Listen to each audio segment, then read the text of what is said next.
అంటే దొంగతనం అంటే ఎవరైనా బైక్లు ఎత్తుకెళ్తారు, కార్లు ఎత్తుకెళ్తారు, డబ్బు నగలు సంథింగ్. కానీ ఇదొక వెరైటీ దొంగ. ఏకంగా 108 అంబులెన్స్నే ఎత్తుకెళ్లాడు ఈ దొంగ. మరి ఏమనుకున్నాడో, దొంగతనం వృత్తి అయినప్పుడు ఏ వాహనం అయితే ఎత్తుకెళ్ళడానికి అని అనుకున్నాడా? ఆ ప్రబుద్ధుడు ఏకంగా 108 అంబులెన్స్నే చోరీ చేశాడు. ఇప్పుడు పోలీసులు అలా అనుకోరుగా సినీ ఫకీలో చేంజ్ చేసి మరీ అతన్ని పట్టేశారు. నల్గొండ జిల్లాలోని సరూర్ నగర్లో 108 వాహనాన్ని ఎత్తుకెళ్లాడు ఒక దొంగ. అంబులెన్స్తో విజయవాడ పరారయ్యేందుకు ప్రయత్నించాడు. ఇక్కడ దాకా బాగానే ఉంది. కాకపోతే మనోడు చిట్యాల దగ్గర బ్యారికేడ్ను ఢీ కొట్టడంతో అసలు హంగామా మొదలైంది. విషయం తెలిసి రంగంలోకి దిగిన పోలీసులు అంబులెన్స్ని అడ్డుకునేందుకు వాహనాల్ని అడ్డుగా పెట్టారు.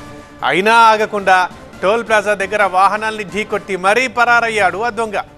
ఇక్కడ పోలీసులు కూడా దొంగకే అంతుంటే పోలీసులు మాకెంత ఉండాలి అన్నట్లు టేకుమట్ల మూసి బ్రిడ్జ్ దగ్గర మళ్ళీ వాహనాలు అడ్డుపెట్టి ఈసారి అయితే మొత్తానికి మనోని పట్టేశారు. మొత్తంగా సినీ ఫక్కీలో దొంగను పట్టుకున్న పోలీసులు అరెస్ట్ చేసి ఆ ఘనుండి స్టేషన్కు తరలించారు. ఘటనపై కేసు నమోదు చేసి దర్యాప్తు చేయగా పోలీసులకి గతంలో కూడా మనోడు అంబులెన్స్ ఎత్తుకెళ్ళినట్లు తెలిసింది.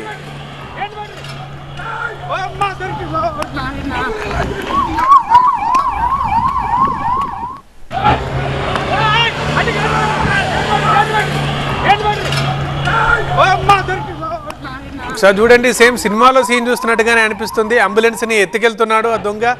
అక్కడ ఆల్రెడీ టోల్ ప్లాజా దగ్గర వెహికల్స్ని అడ్డం పెట్టారు పోలీసులు. అయినా సరే తప్పించుకొని వెళ్తున్నాడు. బట్ పోలీసు కూడా ఊరుకోలేదు. మనం అతడి సినిమాలో సీన్ల ఈసారి ఇక్కడ 4 అయితే అక్కడ 5 వెహికల్స్ పెడతామన్నట్లుగా ఇంకో దగ్గర మాత్రం పెట్టి పట్టేశారు.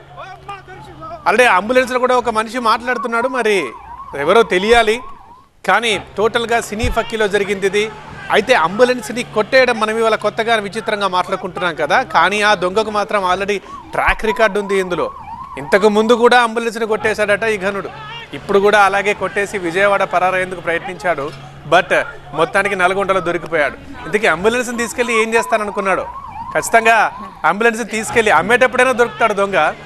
మరి ఇంకా దీంట్లో ఏమైనా ఒక ఛాలెంజ్ అనుకున్నాడా? ఇట్లాంటివి చేస్తేనే బాగుంటుంది అనుకున్నా అలా చేశాడు. బట్ ఫైనల్గా నిందితుని పట్టుకొని పోలీసులు స్టేషన్కు తరలించారు.